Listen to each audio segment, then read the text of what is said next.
philosophical speculators, Yeah. and mystic yogis. But all good qualities automatically develop in the character of a devotee. No extraneous endeavor is needed.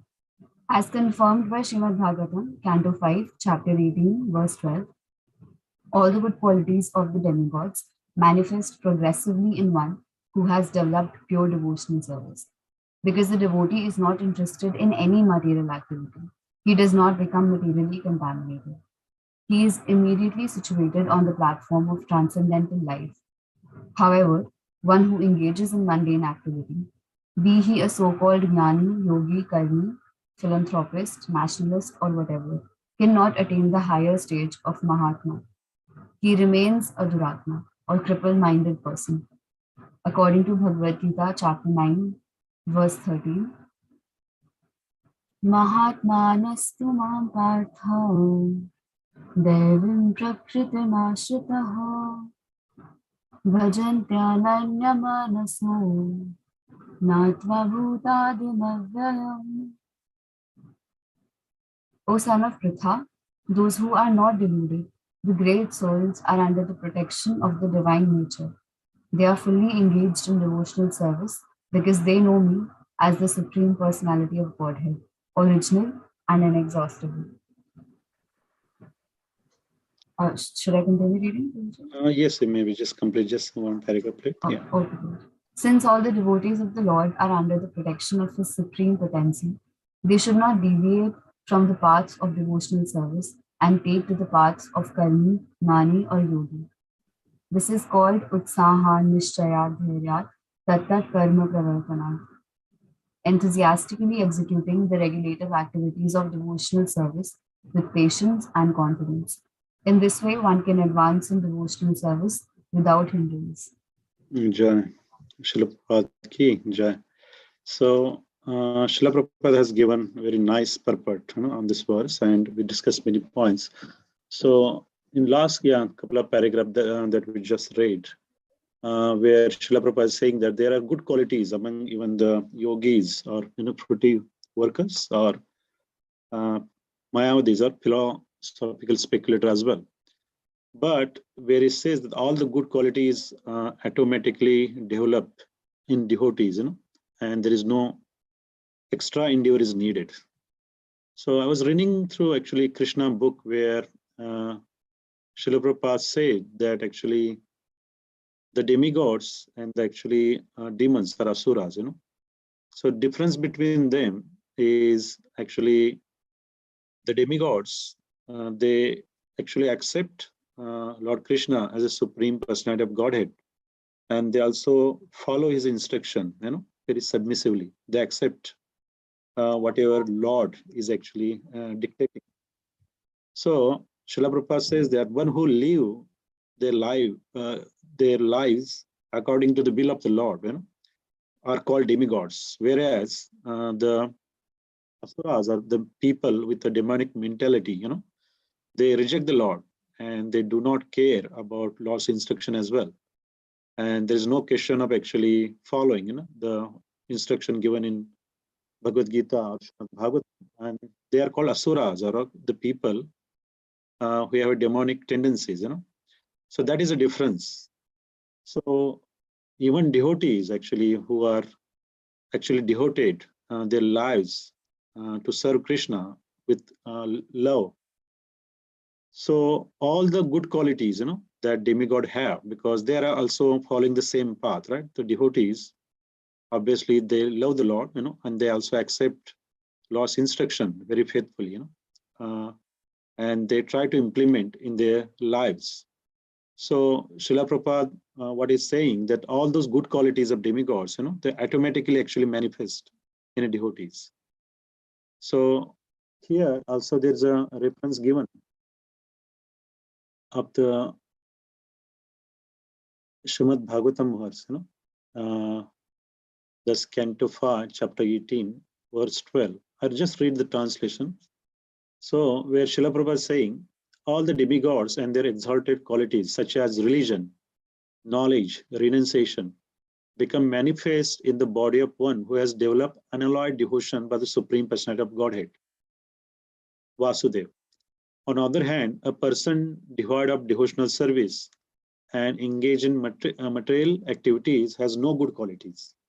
Even if he is adept at the practice of mystic yoga or the honest endeavor of maintaining his family and relatives, he must be driven by his own mental speculations and must engage in the service of Lord's external energy. How can there be any good qualities in such a man? Right? So that's a very relevant reference here.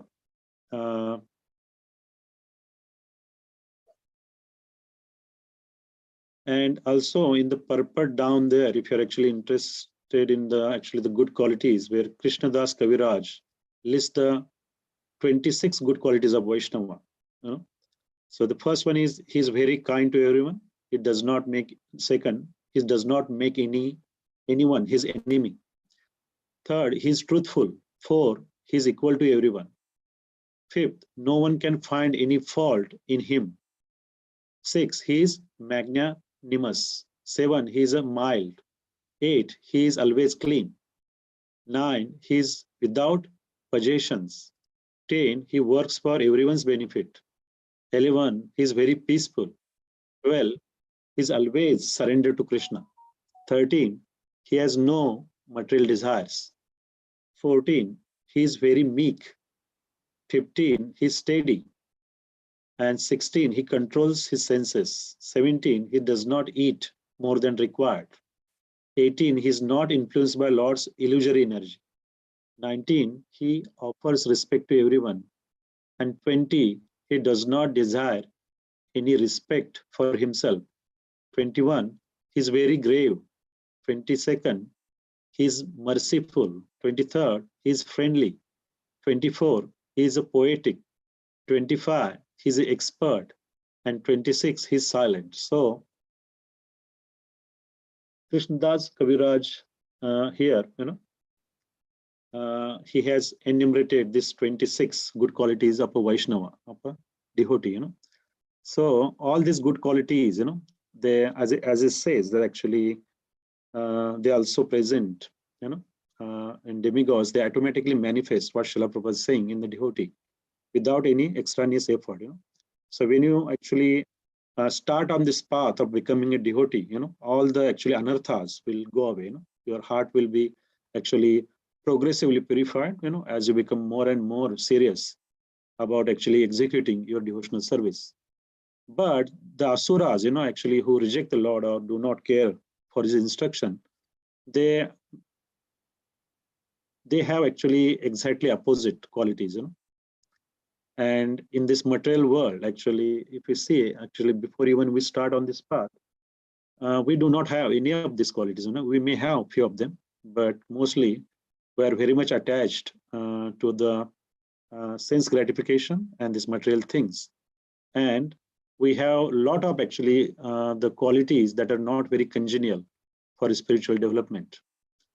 So Srila Prabhupada is making a point here that actually the Bhakti Yoga process is so perfect that all these good qualities will actually automatically manifest in anyone who would actually determine to follow this path, following the instruction of his Guru Maharaj or spiritual master, and obviously following the instruction of Lord Krishna given in Srimad Bhagavad Gita and Bhagavatam, or even this the book that we're currently studying, the Nectar of Instruction. So that reference Srila Prabhupada gave is very actually relevant here, and that's why I actually just wanted to read that through to you, so you know what are the good qualities of a Vaishnava. The secondly, where it says that when you become a devotee, where actually Srila Prabhupada gave the reference of Bhagavad Gita, chapter 9, verse 13. Mahatmanastu mama partha daivim prakritim ashrita bhajanti ananya manaso nyatpa bhutadim avyayam. So actually these actually devotees, the great souls, they are called Mahatmas.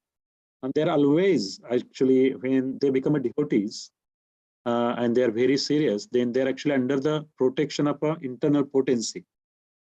They're kept under the protection of internal potency, while the people who are not devotees, so materialistic people, they're always under control of Maya, right? What we call Maya Jal or external energy. So that is a difference. When you become a devotee, actually you are protected by Krishna's internal potency. And who we call Mahatma, actually that is also defined. That here it says, translation, those who are not deluded great soul, they are under the protection of divine nature and they are fully engaged in devotional service. So I was reading through and Srila Prabhupada at one point, I think it came into a reading where it says, the Mahatmas, they always engage all of their senses in the service of the Lord. So their only objective is to please the senses of Krishna. They do not care for their own sense gratification, but they are very much interested in satisfying the senses of Krishna, who's the master of senses. That's why we call him Rishikesh.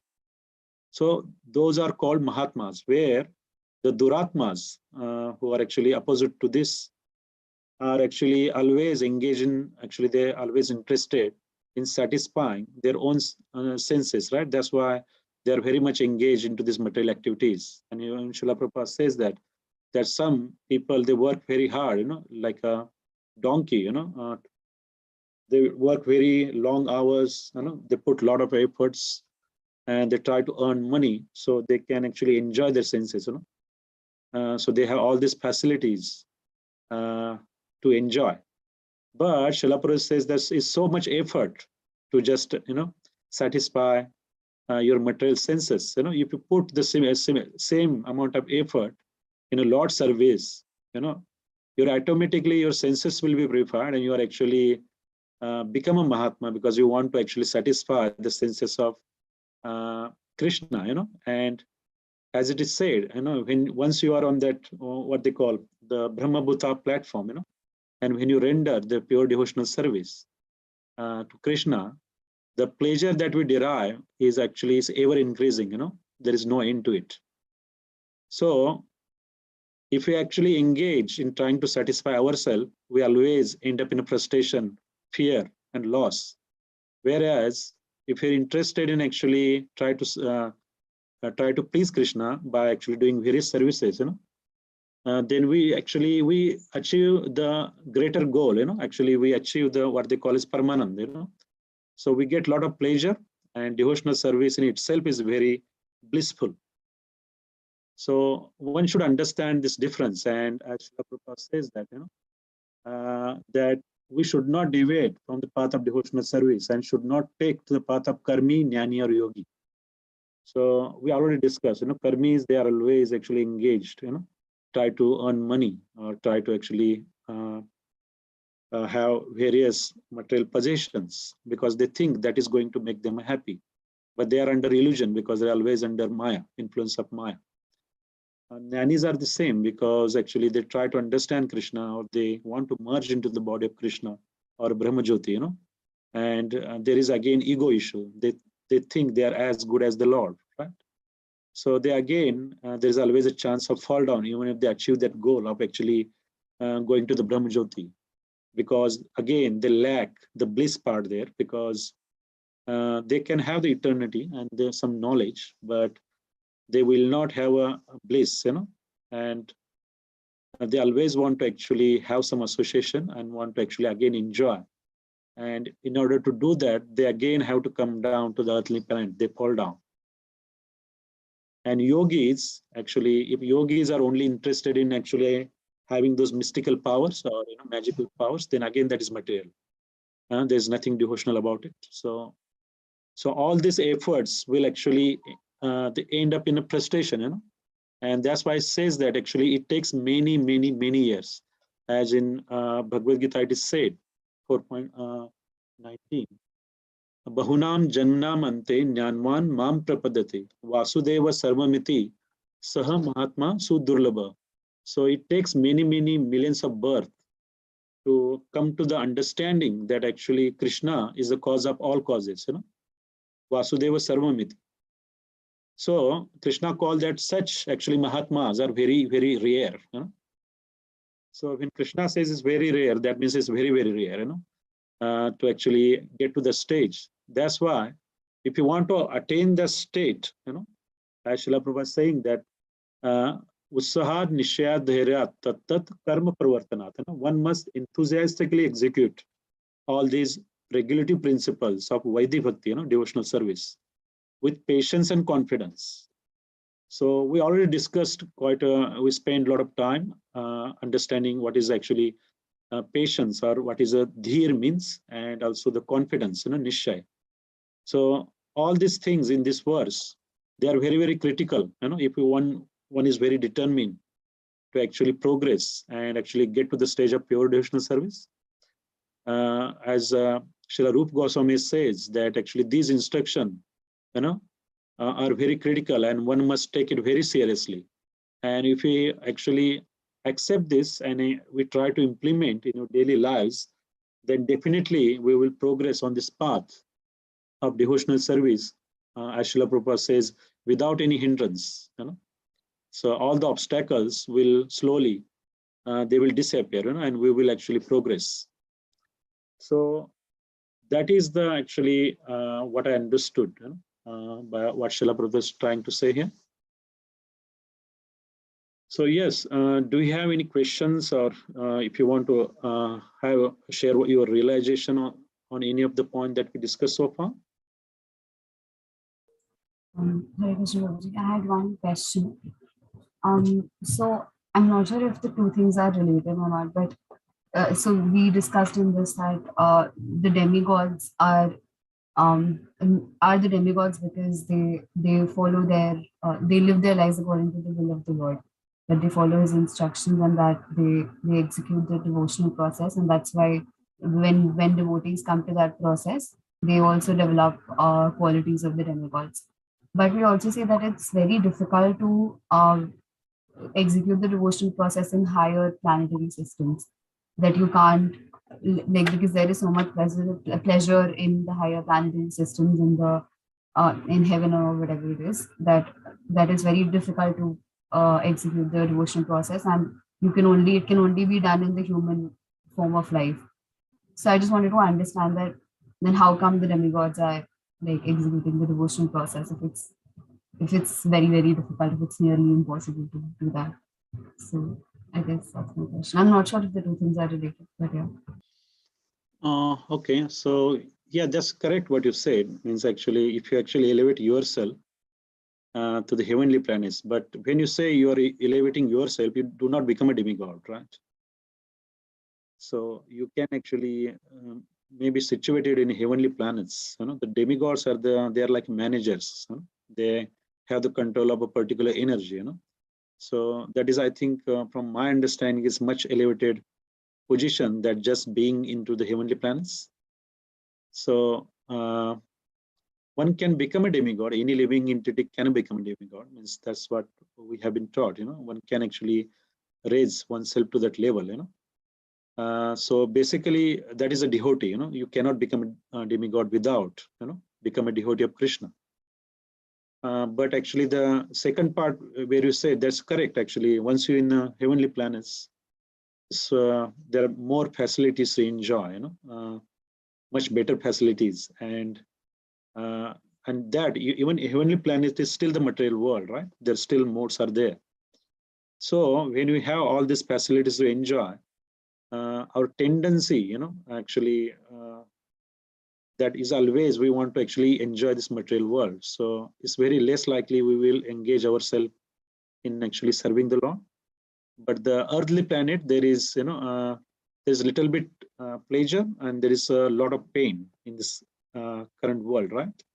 So that's why it says that actually it's easier to perform austerities on earthly planet as compared to the heavenly planet. So even it says that sometimes demigod themselves, they come down to the earthly planets, so they can actually do these austerities. So that is true. But what you're saying is that actually elevating oneself to the heavenly planet and becoming demigod, maybe they are different things. You understand, Mataji? Yeah, even actually demigod Yes, can fall down, right? There are many pastimes you have heard. Even Lord Indra, once he fall down, he become a pig. So, and in the material world, it's always, it's like a walking on an eggshell. Yeah, anytime we can become weak, and we can actually get carried away by this material energy. So, yeah, But actually, pure devotees of the Lord, from my understanding, that they are much higher than even demigods, because they do not have any material desire at all. Their only desire is to serve God, right?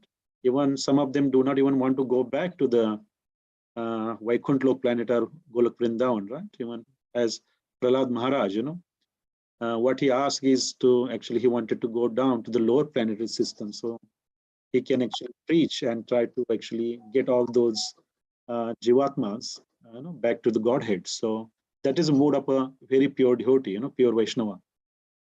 So you understand, Mataji? Is that? Yes, sir. That's good.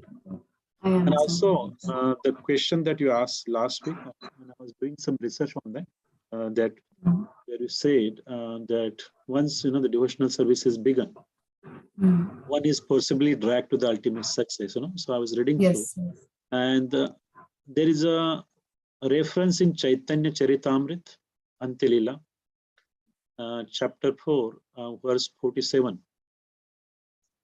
where it says, Durdaive Sevaka Yadi Yaya Anyastani Sai Thakura Dhanya Tare Kule Dhari Ani. So translation is only translation is given here, where it is said, if by chance a servant falls down and goes somewhere else, glorious is that master who captures him and brings him back by the hair. So Srila Prabhupada referred to this verse, when he's talking about actually explaining the same point in a Nectar of Inspection. I think I was just trying to, do some research on that point, and he gave the reference of this Chaitanya Charitamrita, the Antilila 4.47, saying that even actually a sincere devotee, if he falls down and goes somewhere else, Lord will actually, he captures him by his hair and bring him back. So Krishna is always very much interested, actually he's always working, making various plans to actually bring all the Jivatmas back to him, back to Godhead. So he's very much inclined, especially if somebody is a very sincere devotee, then actually, you will definitely will be given another opportunity to actually come back onto this path again. And I think in previous classes, we also referred, to the verse that was 9 point, what was that? Let me check. I was meditating on that point.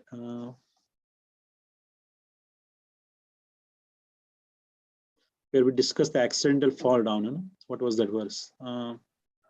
Chapter 9, verse 13.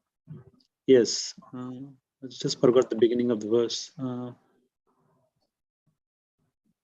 Apicheta Suduracharo. That's so. So that verse, where it says that actually, even if sometime falls down, where we're talking about actually accidental fall down, where law says if he's actually if he's transcendently situated, he's still to be considered saintly.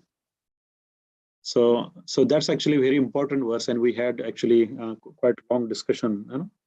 So if somebody commit any accidental mistake, so he's again given the chance, to rectify his mistake, and provided he's not repeating the same mistake again and again. It's not, he should not do actually the mistakes knowingly. Because Srila Prabhupada says that one must be very cautious and should not use that verse for their own benefit, and commit the nonsensical acts. But if someone falls down by chance, he again given the second chance, as long as actually he's sincere and want to rectify his mistake. Lord Krishna says that he should be still considered, saintly. So I thought it may be relevant to your question, what you asked as well, and the reference what Srila Prabhupada given here of Charitamrita. Actually, I was looking for the purport on that one, but actually no purport is given on that particular verse. So, but Srila Prabhupada actually referred to that while explaining the similar point. So, yes. Any other questions? Actually, means we discussed actually the whole verse, right from the beginning. So, if you have any questions or realization you want to share now, because we still have another probably 20 minutes to go. Actually, we don't have any other intermediate class, do we? Actually, okay.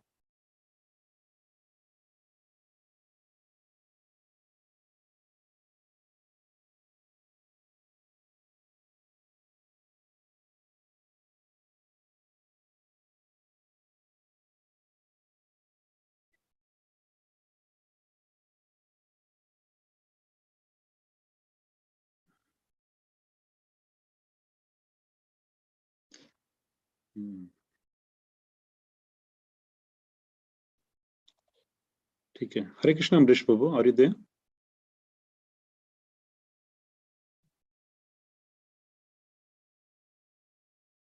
Maybe it's not there actually. So if you have any questions, or if anybody else from the intermediate class, if they put any questions in our WhatsApp group, then probably we can have another class, going through those questions. Otherwise, we will begin with the next verse. So just to recap, what we discussed actually, being enthusiastic.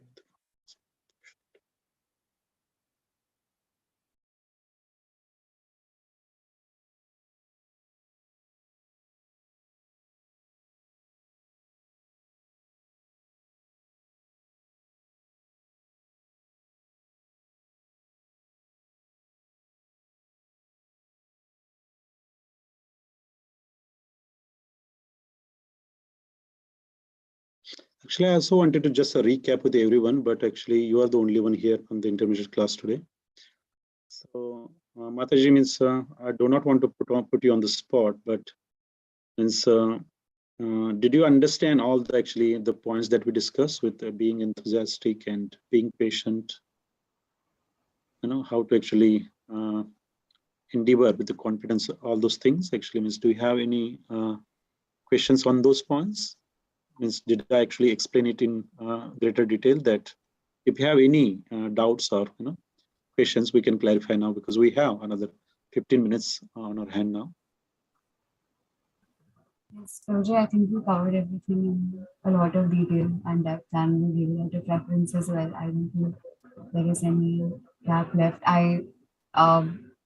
I would like to go through the purport again and come up with any questions if in case I have any doubts. I unfortunately did not do that today. I thought we'd have a class today, but we have less time now. So I don't have any questions as of now apart from the ones that I asked the last time and this time. But yeah, that's all. Okay, thank you. So probably Hare Krishna, Amrish, we have means now concluded this verse. I think there was only one question, means I actually attempted to answer to the Mataji regarding that Srila Prabhupada says that actually devotional service is so pure and perfect that once having begun, one is forcibly dragged to the ultimate success. So I'd actually tried to do some research, and actually Srila Prabhupada referred to this Chaitanya Charitamrita Antilila 4.48, where it says 4.47 that if by chance a servant falls down and goes somewhere else, glorious is that master who captures him and bring him back by the hair. So that was very good reference actually about given, but there is no purport on it. So I was trying to understand and I tried to find any example, but I couldn't able to do that, any relevant example that explains that. So that is only I think point, maybe we may need your help to clarify. Yes, Prabhuji. Yeah, we can talk, because there is a summary of the promise that Krishna has given in the Bhagavad Gita. So it's important to refer to those verses on the Bhagavad Gita. And that is the implementation of this point here. That one. Because the master is also spiritual master too, not only God. Golosh is the master, so there is a spiritual master as well. So, yeah. Yeah. So there's only one question, then probably we can talk about it. If there are any more questions, we can have a separate session for this. I don't know. Yeah. So far, there are no any other questions, Prabhuji, from any of the intermediate class that is noted down in or asked in a class. Hmm. Um, in the Bhagavad Gita, then we'll discuss this question here. So in the Bhagavad Gita, the reference given here is that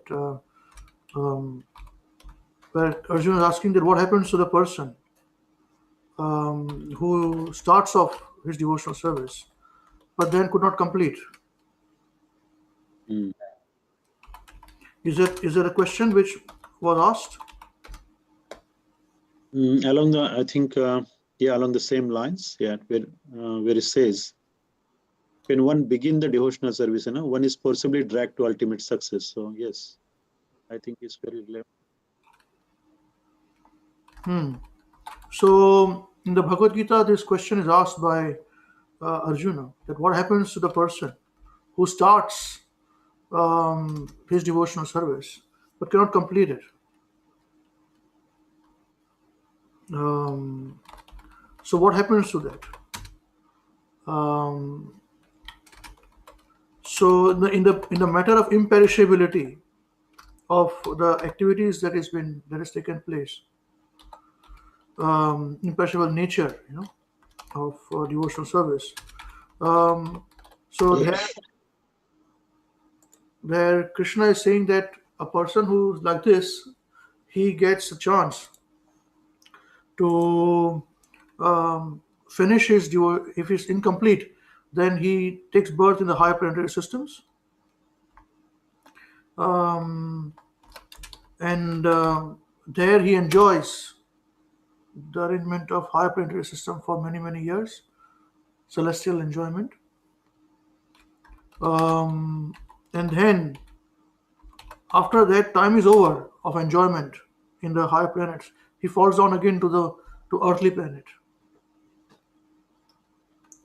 And in that earthly planet, then he continues his devotional service. That is why you'll find that he's then born either in in a rich aristocratic family, or in the family of Vaishnava devotees.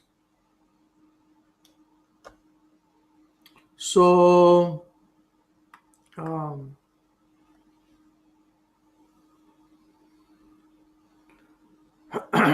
and then he continues in this situation either in the earthly planet, in the family of rich aristocratic family people, so he doesn't have to really worry about where the next income is going to come. So freedom is there to engage fully in devotional service. You see, the thing is this, that we have to realize that for devotees, the most important thing is they should be free to perform their devotional service. They don't want to be caught up or being disturbed by activities of material nature, be it wars or famines or recession or this or that, or whatever it is. The devotee is actually keen that he gets time to continue his bhakti. He gets that freedom, he gets that peace of mind and continue. So that is what he gets if he is a rich person, born in a rich family, silver spoon, as they say. Now, as we have understood that many times people who are born in the rich family, most of the time they become notorious. They do not utilize their opportunity out of their past karma to utilize the opportunity to perform devotional service fully. There are some rare cases, but generally it is not.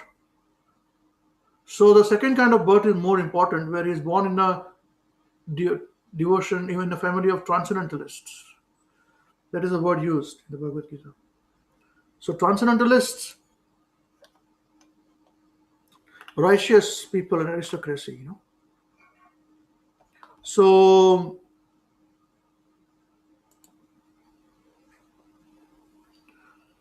there, the person is been trained. He gets the training immediately as soon as he is born to continue his devotional service. See, it is given here that I just searched out. Prapya punya kruta lokan ushitva shashvati samaha suchinam srimatam gehe yoga brishto bijayate. So the unsuccessful yogi, after many years of enjoyment on the planets of the pious living entities, that's high planets, is born into a family of righteous people or into a family of rich aristocracy. This is Krishna giving, in answering Arjuna.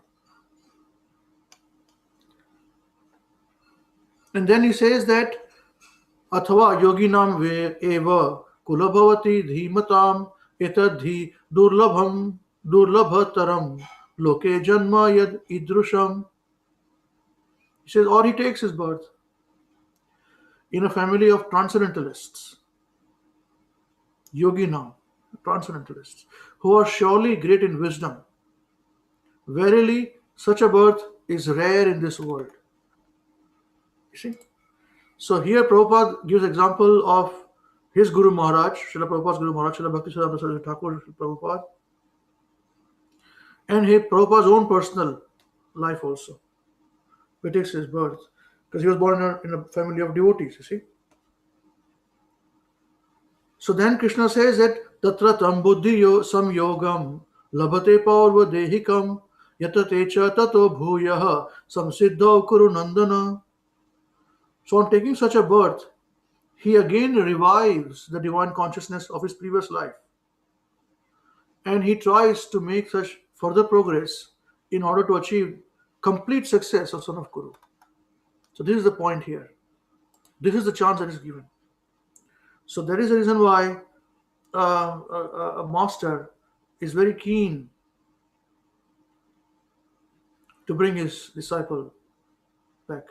And then Purva Abhyasena Teneva. See, Purva Abhyasena Teneva. Purva Abhyasena means in the past, Abhyasena means practice he has done, for the previous birth. Purva Abhyasena Teneva. Before he had gone to higher planets. Okay, when he was performing that in the lower planets, like earthly planet. Hriyate hi Purva Abhyasena Teneva. Hriyate hi avashopi saha jignasurapi yogasya Shabda Brahmati Vartate. He says by virtue of the divine consciousness of his previous life, he automatically becomes attracted to the yogic principles even without seeking them. Such an inquisitive transcendentalist striving for yoga stands above the ritualistic principles of the scriptures. This is very important. So that's why you'll find that those people, they automatically are attracted to them. They don't have to do anything extra to do this.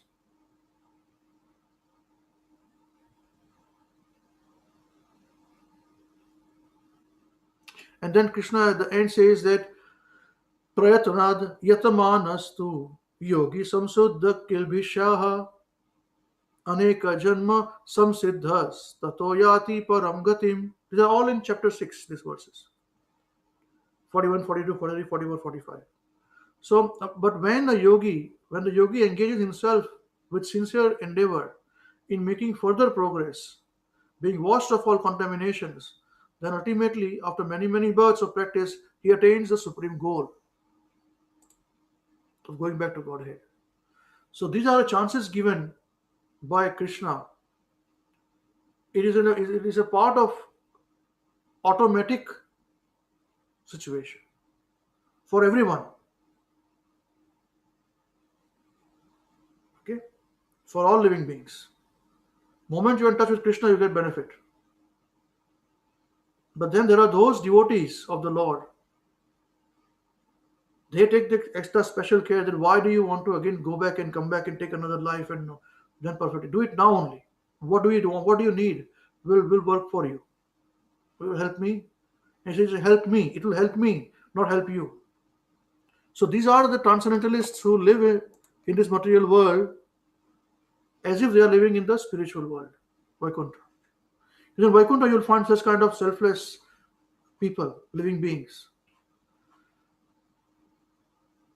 And these Vaikuntha people are the same who are living in the material world. Just the body is not there. Inside the body, the spirit soul is that pure. Pure souls, nature is this way.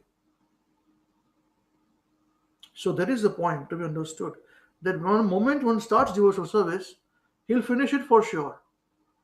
Whether now or in next birth or in next birth.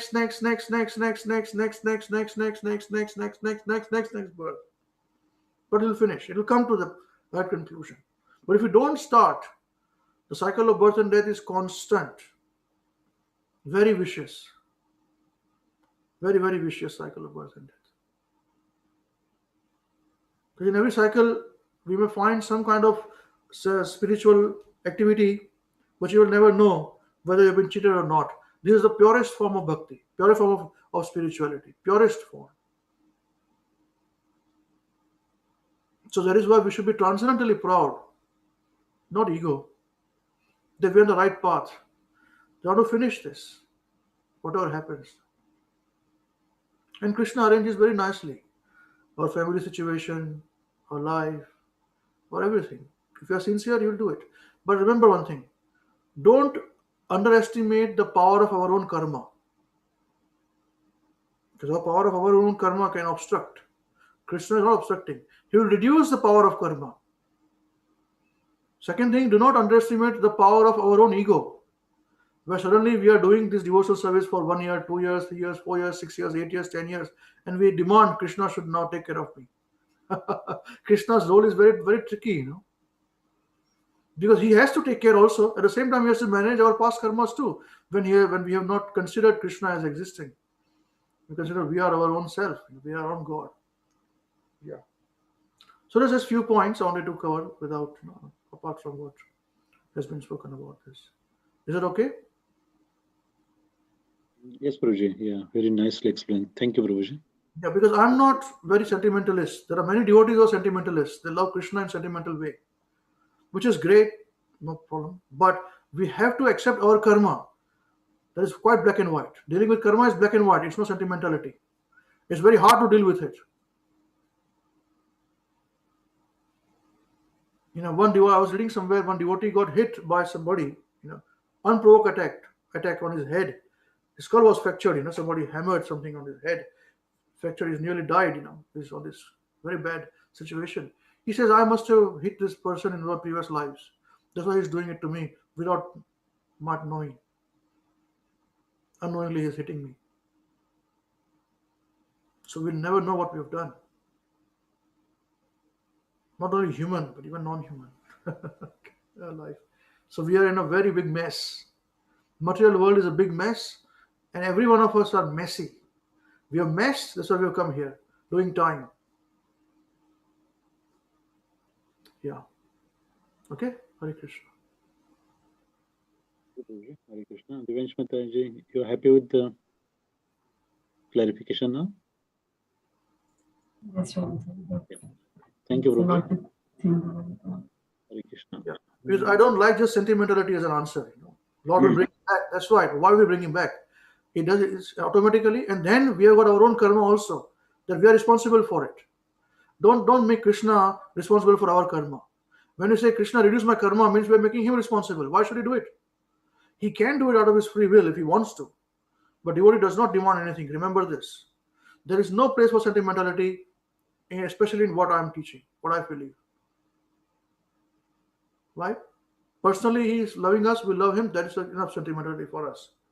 But we should take full responsibility of our own actions. Right. Thank you. Hare Krishna. Hare Krishna, Prabhuji. So from next week, I think if there are no any other questions from other devotees, we'll begin with the text number 4. Sanjay Prabhu, you're happy with that? Now, when is Mayuresh's marriage? 9. Oh, next week only. Yeah, So Tuesday. obviously he's not come today. He will not come today. He'll be very busy today. And I was thinking about putting an examination next weekend. He'll die, he'll fail. Not, I don't think he'll fail, but he'll die actually. He'll have a heart attack. Because in his honeymoon he'll read Nectar of Instruction, controlling the senses. Hoo-hoo. I think it'll be a bit inhuman. But it'll be a good practical experience, you know, whether it's just theoretical knowledge or some practical things also, you know. No. Let's not be this way. Let us be okay, you know. That's fine. We'll tighten the screw a little later on. Right now he's in honeymoon period. And we don't even know where our other devotees are, you know. They must be busy with their exams and all as well. So I was wanting to have an examination next week, but I don't think we can do that. So there are no questions to be discussed. But mind you, these 3-4 verses, texts are very, very important. You have to be extremely clear about your, you know, about these concepts very well. You can't ask this question later on when we're discussing Bhagavad Gita. You know, like now we discuss about the message we have created our own self, if we're responsible for it, is a new concept, you know. So don't come crying to us, say, what do I do? I've got this problem, Prabhuji. Of course, this problem. You make a mess. The people say, you know, that, oh, what do I do? How can I concentrate? Well, concentrate, man. Why are asking me how can I concentrate? What can I do to you, you know? Simple. But that is not said in beginner's program. And not to you at the initial stages. Now it will be black and white. Okay? So if you have any questions, you can raise this question till Wednesday, put on an intermediate level group program. If you don't hear from it, then we can have the 4th verse and then let it go for a few weeks. Then our hero will be back in action. You know, after marriage, he will settle down. He would have got his, you know, come back to his on Earth from his higher planets, and then we can have a discussion. All right. Is it all right to you? Hare Krishna Babuji. Yes, thank you. Thank you for giving me opportunities. Yes, I will prepare verse number 4.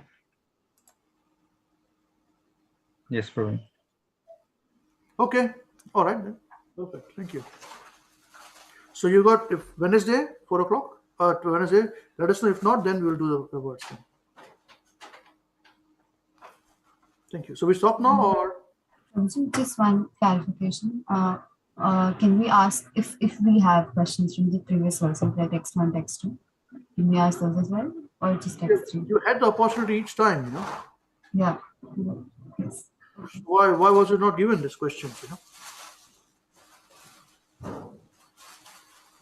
No, I don't have any questions right now. I was just thinking that if I went through it again, if I came across any No problem. questions. No problem. We can ask questions from anywhere. No problem. I mean the verses. No problem. Text. But this question will be asked to them. You know? We were sleeping before, you know, when we asked you this. Yeah. If we answer a question, you get the answer. No problem. Okay.